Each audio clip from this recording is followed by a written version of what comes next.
नमस्कार दर्शकों, ये है फाइनल रिपोर्ट का कार्यक्रम आईना और मैं हूं अरविंद श्रीवास्तव। आज हम लेकर आए हैं आईना में अपने एक नए मेहमान साथी को, जो महानगर समाजवादी पार्टी के निवर्तमान उपाध्यक्ष हीरालाल यादव जी हैं। इनके पास एक और जिम्मेदारी है, वार्ड नंबर 3 महानगर के ये वार्ड प्रतिनिधि, पार्षद प्रतिनिधि भी हैं। हीरालाल जी, आज हम आईना कार्यक्रम में आपसे कुछ जरूर बातें करेंगे और ख़ास तौर से ये कोविड-19 का जो काल है, दौर है, इसमें क्योंकि आप एक जिम्मेदारी भरी पोस्ट पर हैं, जिम्मेदारी का निर्वहन कर रहे हैं, राजनीतिज्ञ हैं, तो ये अभी इस क्षेत्र में जो आपका वार्ड है, इस क्षेत्र में आप पूर्व पार्षद भी रहे हैं, आपकी पत्नी भी पार्षद रही हैं, इस समय आप प्रतिनिधित्व कर रहे हैं। तो इस कोरोना काल में, जबकि आपके इस वार्ड से अब तक संभवतः जहाँ तक हमारी जानकारी है 4 मरीज निकल चुके हैं, कुछ उसमें से स्वास्थ्य लाभ भी ले चुके हैं, वापस अपने घरों को आ चुके हैं और कुछ शायद हॉस्पिटल में होंगे। सर, ये कोरोना महामारी विकराल रूप लेती जा रही है, ऐसा हमारे देश में था नहीं। ये बीमारी हमारे यहाँ की है नहीं।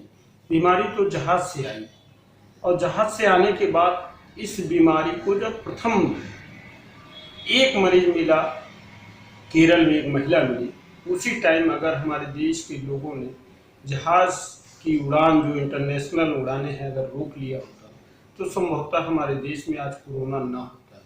देश में कोरोना आने के बाद गोरखपुर में कोरोना की बीमारी नहीं थी, 0 थी, परंतु इन प्रवासी मजदूरों को जब से लाया गया, इन प्रवासी मजदूरों के माध्यम से हमारे वार्ड में भी जो पहला केस मिला वो बॉम्बे से ही आए थे। बॉम्बे से चूंकि आए, उनकी माँ का ऑपरेशन होना था घुटने का, उसके लिए वो मार्च में गए थे और फिर वो लॉकडाउन खत्म होने के बाद वापस आए और वापस आते ही वो कोरोना पॉजिटिव पाए। उनके साथ साथ उनका छोटा भाई भी पॉजिटिव हो गया। एक भाई लखनऊ पीजीआई में एडमिट हुए, जो स्वस्थ हो गए। दूसरे रेलवे हॉस्पिटल गोरखपुर एडमिट हुए थे, वो भी स्वस्थ हो गए। उसके 2 दिन बाद जैसे ही ये हॉटस्पॉट समाप्त होने वाला था, गुड़गांव से राजेश सिंह जी आए। वो रास्ते में आते ही उनको कोरोना पॉजिटिव के लक्षण दिखने लगे, सो उन्हें रास्ते से ही हम लोगों ने मेडिकल कॉलेज भेजा। वो मेडिकल कॉलेज चले गए, उनके परिवार के लोगों की पूरी विधिवत जांच कराई गई, सारे लोग नेगेटिव आए। वो अभी स्वस्थ हो चुके हैं, अपने घर आ चुके हैं। अब ये कहर ही कहा जाएगा कि जो लोगों को बचाते हैं, हमारे बीच में हमारे छोटे भाई के समान हैं अजीत द्विवेदी जी, जो मेडिकल कॉलेज में बच्चों के स्पेशलिस्ट हैं, पीलिया स्पेशलिस्ट।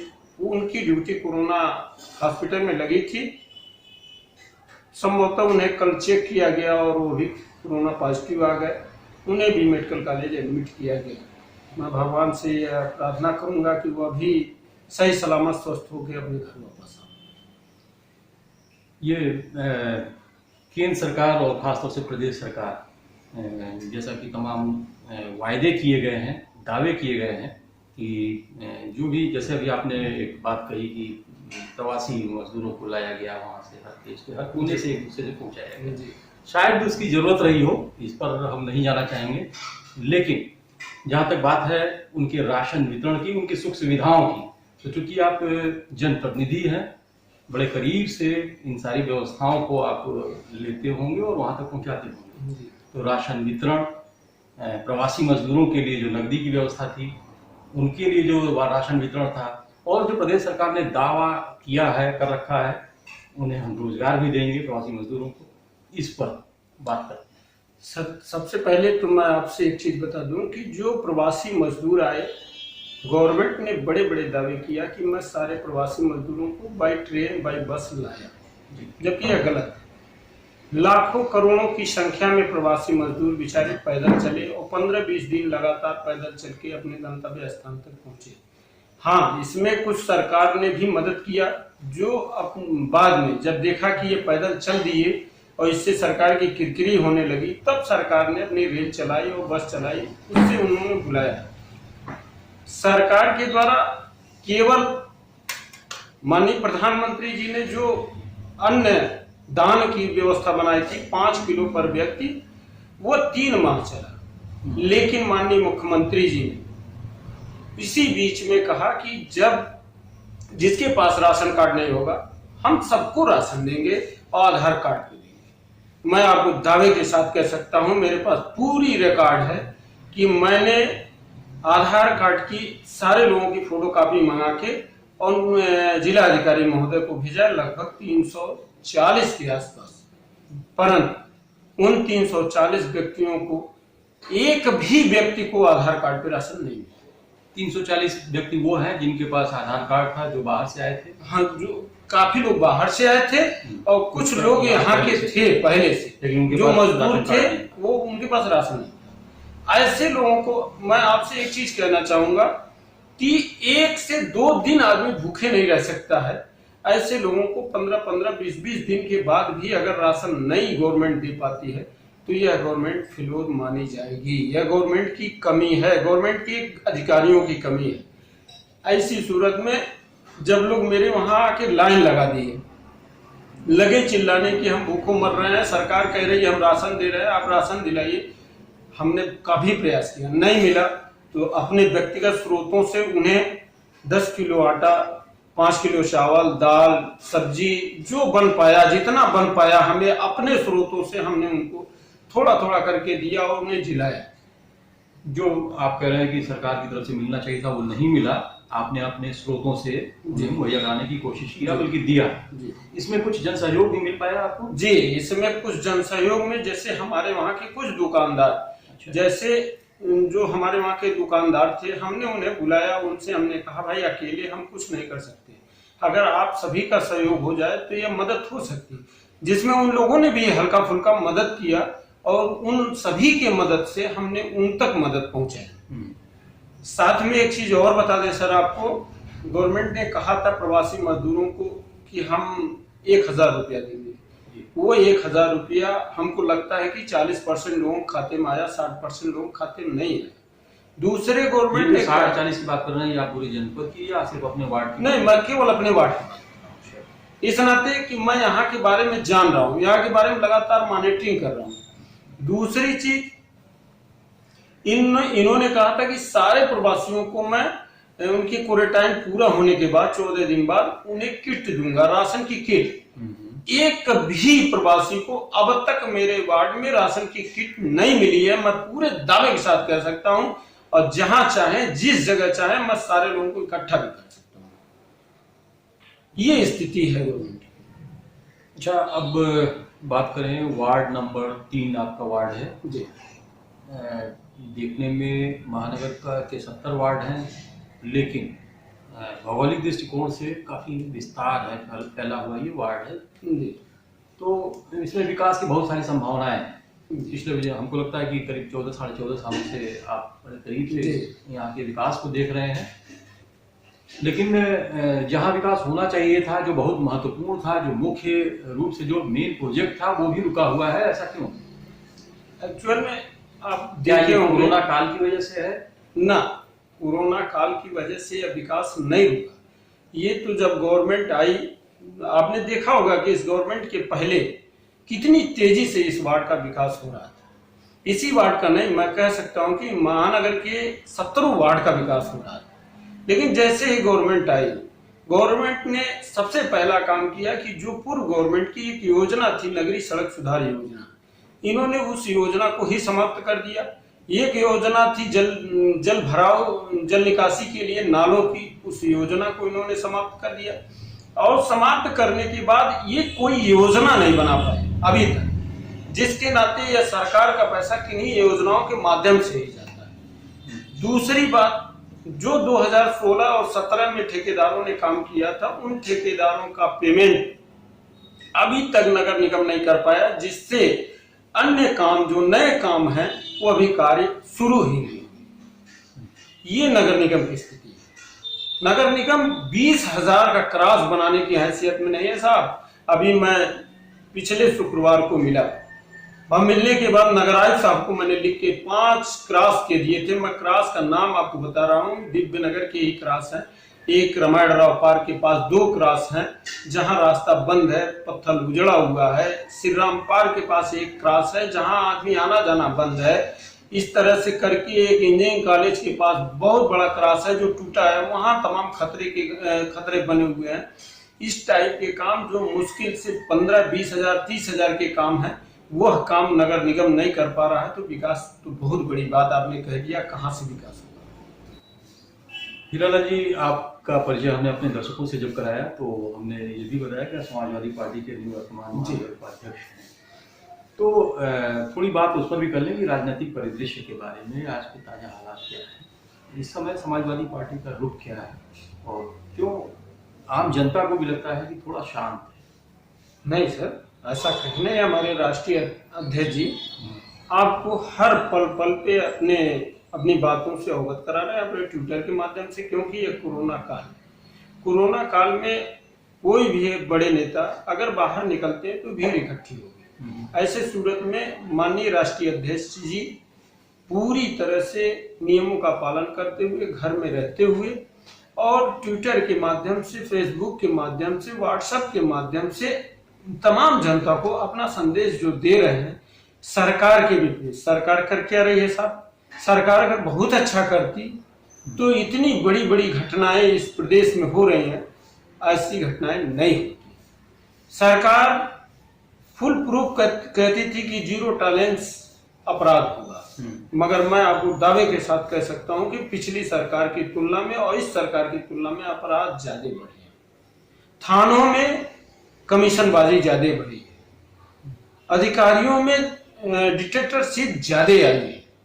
जब आप आम जन की बात नहीं सुनेंगे तो आम जन जब जाता है थानों पे तो थानेदार बड़े बड़े अधिकारियों का नाम लेके उन्हें डरा के धमका के धन उगाही का भी काम करते हैं।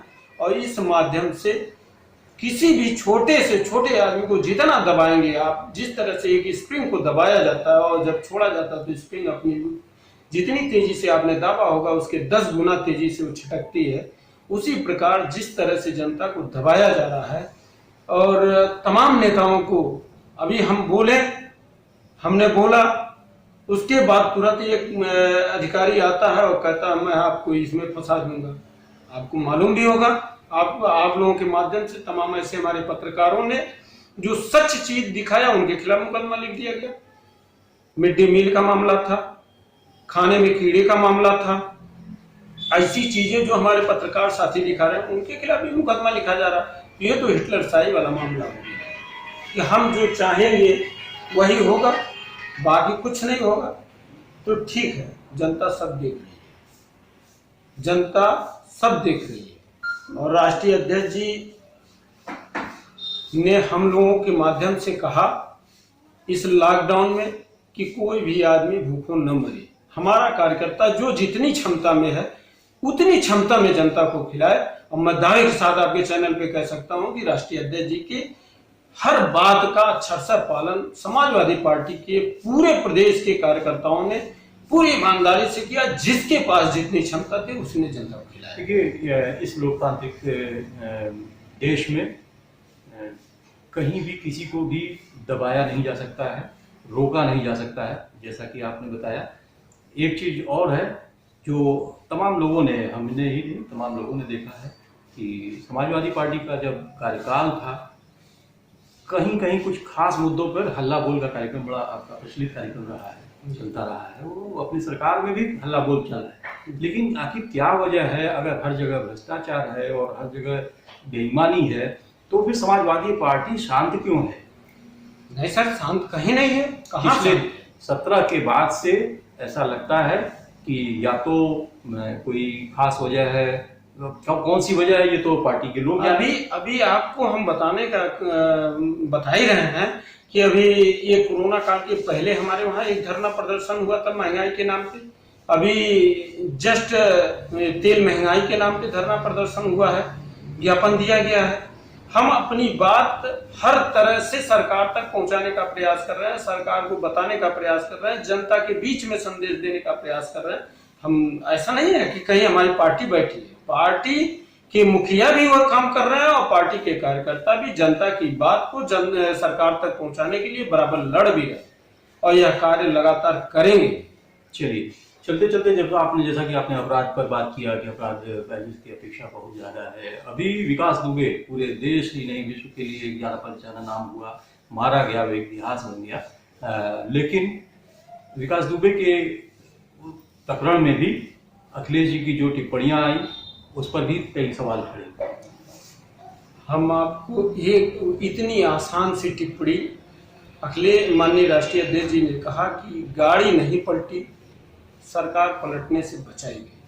बहुत सही बात कहा, बहुत सही बात कहा। क्योंकि आप बताइए, टोल प्लाजे पे विकास दुबे किस गाड़ी में था? आपकी मीडिया के माध्यम से हम लोगों ने देखा। टोल प्लाजा के सीसी कैमरे के माध्यम से जो खबरों में दिखाया गया हम लोगों ने देखा। गाड़ी कौन सी पलटी ये भी देखा गया। अगर विकास दुबे का पैर टूटा था, वो भाग नहीं सकता था, तो विकास दुबे 100 मीटर भागा कैसे? विकास दुबे अगर भाग रहा था, गोली चला रहा था इनका रिवॉल्वर लेके, तो उसकी पीठ पे गोली लगी, पीठ पे गोली लगनी चाहिए, सिनम किसे लगी? तमाम सवाल है साहब। लेकिन विकास दुबे अपराधी था जी। इसके बाद भी विकास दुबे अपराधी था, उसने हमारे 8 नौजवानों की हत्या की, जिसके कारण उसका मारा जाना न्याय में न्याय उचित है और इसमें कोई संदेह नहीं है। सरकार ने जो किया थोड़ा गलत किया। सही तरीका उसका यह था कि उसे न्यायालय में ले जाके फांसी दिलवानी चाहिए थी, जिससे समाज में एक संदेश जाता कि हमारा संविधान भी इसको फांसी देने के लिए तैयार है। चलिए, तो हालांकि बातों का सिलसिला काफी लंबा है, लेकिन इसे अब जरूरत है वक्त के हिसाब से समेटने की। तो हम लोग फिर कभी किसी ऐसे ही मुद्दे पर भी बातचीत करेंगे। तब तक आज के लिए बस इतना ही।